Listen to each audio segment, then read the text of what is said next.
రోజు మీటింగ్లో ఒక తప్పు జరిగితే రుద్ర గ్రూప్స్కి జర్మనీ డీల్ పోతుంది. ఈరోజు ఉదయం రుద్ర గ్రూప్స్ ఆఫీస్లో ప్రత్యేకమైన హడావిడి ఉంది. ఈరోజు సాధారణమైన రోజు కాదు. పెద్ద మీటింగ్ ఉంది. పెద్ద డీల్ ఉంది. జర్మనీ నుంచి ఒక టీం వస్తుంది.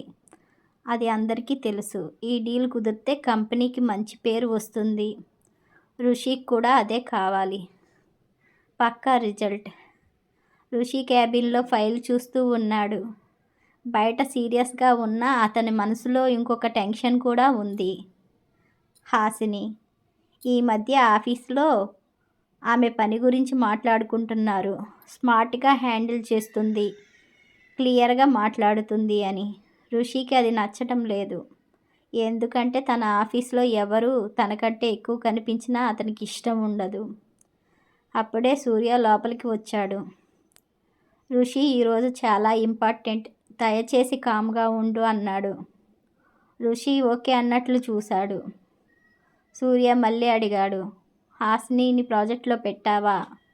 రుషి కొంచెం చిరాగ్గా, లేదు, నా టీం ఉంది అన్నాడు. అంతలో వాల్మీకి కూడా వచ్చాడు. రుషి, ఇది చిన్న డీల్ కాదు. నువ్వు ఈగో పక్కన పెట్టి ప్రాజెక్ట్ మీద ఫోకస్ పెట్టు అన్నాడు. రుషి, అంకుల్, నాకు నేను చూసుకుంటా అన్నట్లు మాట్లాడాడు. అప్పుడే రుషి తల్లి లావణ్య కూడా వచ్చింది. ఈరోజు బాగా జరగాలి రుషి. మీ నాన్న ఉన్నప్పుడు ఇలాంటివి చాలా బాగా హ్యాండిల్ చేసేవారు అంది. రుషి ఒక్క క్షణం ఆగాడు. వెంటనే అమ్మ, నేను కూడా చేస్తా అని చెప్పాడు. రిసెప్షన్ నుంచి కాల్ వచ్చింది. సార్, విఐపి గెస్ట్ వచ్చారు అని అందరూ మీటింగ్ హాల్ వైపు వెళ్ళారు. హాల్లో ఆదిత్య వచ్చాడు. అతను మంత్రి కొడుకు, మంచి పవర్ ఉన్నవాడు.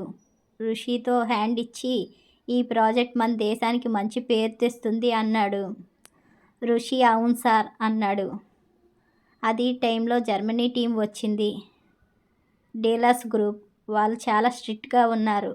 స్మైల్ తక్కువ, ప్రశ్నలు ఎక్కువ.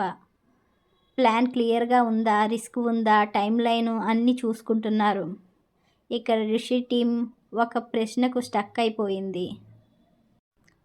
ఫస్ట్ ప్రజెంటేషన్ రిషి టీంది. మొదట బాగానే వెళ్తుంది. కానీ జర్మనీ వాళ్ళు ప్రశ్నలు అడగడం మొదలుపెట్టారు. ఈ టైం లైన్లో రియల్గా ఉండదు అన్నారు. ఈ బడ్జెట్కి ఇది కష్టం అన్నారు. ఇక్కడ క్లారిటీ లేదు అన్నారు. టీం తరబడింది. మాటలు కుదరకపోయాయి. రిషి వెంటనే లేచి ఐ విల్ హ్యాండిల్ అన్నాడు. అతనే మాట్లాడాడు. కానీ జర్మనీ టీం మాత్రం క్లియర్గా అడుగుతుంది, మాకు ఎమోషన్ కాదు, ప్లాన్ కావాలి అని. అందులో ఒకళ్ళు అన్నారు. రుషికి కాస్త కోపం వచ్చింది కానీ బయటికి చూపించలేదు. ఇంతలో విక్రమ్ కూడా హాల్లో ఉన్నాడు. అతను బయటికి కూల్గా ఉన్నా లోపల మాత్రం రిషి ఫెయిల్ అయితే బాగుండును అనుకుంటున్నాడు. కొంచెం సేపటికి జర్మనీ టీం వాళ్ళు లోపల మాట్లాడుకుని ఒక మాట చెప్పారు. వీఆర్ నాట్ కన్విన్స్డ్ అని. అంటే వాళ్ళకి ప్రాజెక్ట్ నచ్చలేదు. హాల్ మొత్తం నిశ్శబ్దం. ఆదిత్య ముఖం మారిపోయింది. రుషి గుండె బిగుసుకుంది. డీల్ పోతుంటే హాసిని ఒక్కటే అడిగింది, ఒక నిమిషం. జర్మనీ వాళ్ళు లేచి వెళ్ళేలా అయ్యారు. అప్పుడే ఆ హాసిని నెమ్మదిగా నిలబడింది. ఆమె నేరుగా రుషిని చూడలేదు. జర్మనీ టీం వైపు చూసి, సార్, ఒక నిమిషం అని చెప్పింది. హాసిని చాలా క్లియర్గా చెప్పింది. మీకు ఇది నచ్చలేదు అనేది అర్థమైంది. కానీ ఒక కొత్త ఐడియా చెప్తాను, ఒక్కసారి వినండి. నచ్చకపోతే మీరు వెళ్ళిపోవచ్చు. జర్మనీ వాళ్ళు అడిగారు. న్యూ ప్రపోజల్ అన్నారు. హాసిని హెల్త్ ప్రాజెక్ట్ అని చెప్పింది. రుషి హాసినిని వద్దు అనబోయాడు. కానీ వాల్మీకి ఆపాడు.